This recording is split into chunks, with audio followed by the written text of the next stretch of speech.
चलिए प्रश्न को पढ़ते हैं। स्पंजों के नाल तंत्र में समान है।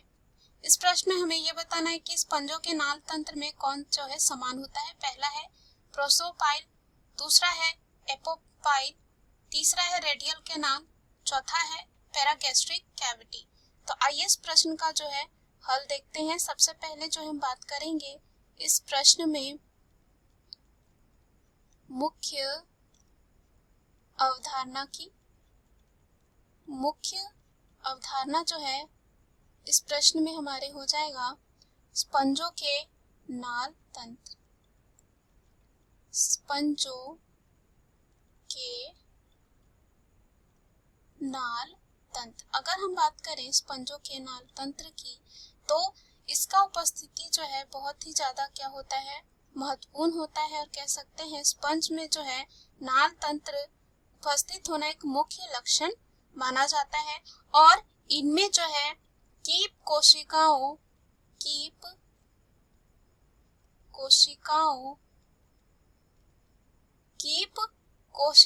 की कशाभों की एक विशेष प्रकार की गति के बाद जो है यहाँ पे क्या होता है, जल जो है प्रवाह स्थापित होता है। उसके बाद यहाँ पे जो है बाहर से जो है क्या होता है, जल की धारा आती है। कहाँ पे, यहाँ पे असंख्य ऑस्टिया से जो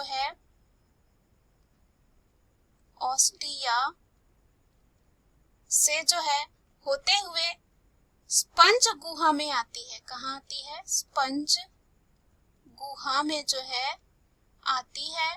उसके बाद ऑस्कुलम के द्वारा जो है क्या हो जाता है, निकल जाता है। किसके द्वारा निकल जाता है, ऑस्कुलम के द्वारा जो है निकल जाता है, जो जल जो है प्रवेश करता है। और अतः हम कह सकते हैं पूरा स्पंज का शरीर एक जो है नाल प्रणाली या जल नलिका तंत्र का काम करता है।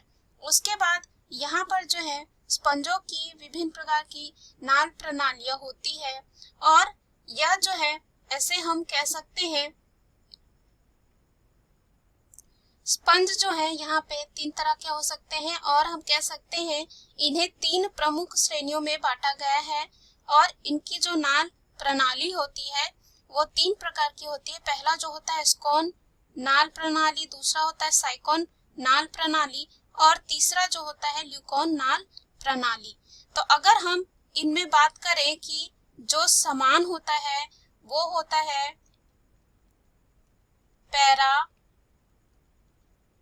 पैरागैस्ट्रिक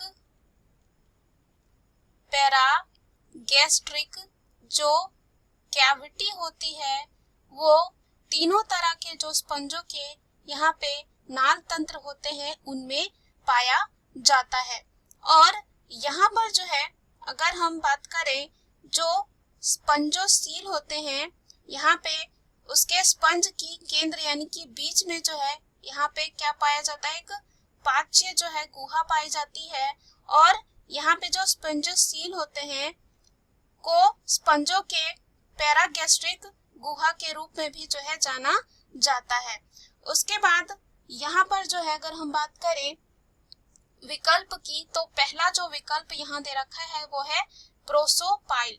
तो यहाँ पे जो है प्रोसोपाइल क्या होते हैं, ये जो है मूल एस्कोन के ऑस्टिया जो क्या होता है अर्य, जो यहाँ पे अर्य नलिकाओं के जो है दीवारों में पाए जाते हैं। अर्य नलिकाओं के किसमें, दीवारों में जो है ये पाए जाते हैं। इसे जो है क्या कहा जाता है, प्रोसोपाइल कहा जाता है। उसके बाद होता है एपोपाइल, यहाँ पे दे रखा है एपोपाइल। तो अगर हम बात करें एपोपाइल क्या होता है, तो यहाँ पर जो साइकन होता है उसके नाल प्रणाली में क्या होता है, भीतर की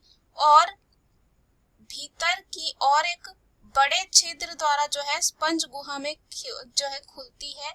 कह सकते हैं यह एक बड़े छिद्र द्वारा जो है कहाँ खुलती है, स्पंज गुहा में खुलती है, जिसे एपोपाइल कहा जाता है। तीसरा दे रखा है रेडियल कैनाल। अगर हम बात करें रेडियल जो है कैनाल, यानी कि इसे कहा जाता है अर्य नलिकाएं, तो इसमें क्या होता है, कुछ मुड़े हुए के कारण क्या होता है, जो देह भित्ति होती है सपाट न रहकर अनेक पास पास सटी व महीन नलिकाओं का रूप ले लेती है, इसे ही कहा जाता है रेडियल कैनाल। तो यहाँ पे हम कह सकते हैं जो रेडियल कैनाल यानी कि जो अर्य नलिकाएं होते हैं वहां पे क्या होता है, देह भित्ति जो है सपाट न रहकर क्या होती है, पास पास जो है सटी व कह सकते हैं महीन जो है नलिकाओं का जो है रूप ले लेती है, उसे ही रेडियल कैनाल कहा जाता है। और अंतिम में दे रखा है पैरागैस्ट्रिक कैविटी। तो स्पंजों के नाल तंत्र में जो है समान यही पाया जाता है कि पैरागैस्ट्रिक कैविटी जो है क्या होता है, तीनों में जो है तीनों तरह के जो स्पंज होते हैं उनमें पाया जाता है, और ये जो है बीच में जो है पाया जाता है तीनों के। तो इस प्रश्न का हमारा सही उत्तर क्या हो जाएगा, यहाँ पे डी हो जाएगा। दिए गए प्रश्न का सही उत्तर है पैरागैस्ट्रिक कैविटी।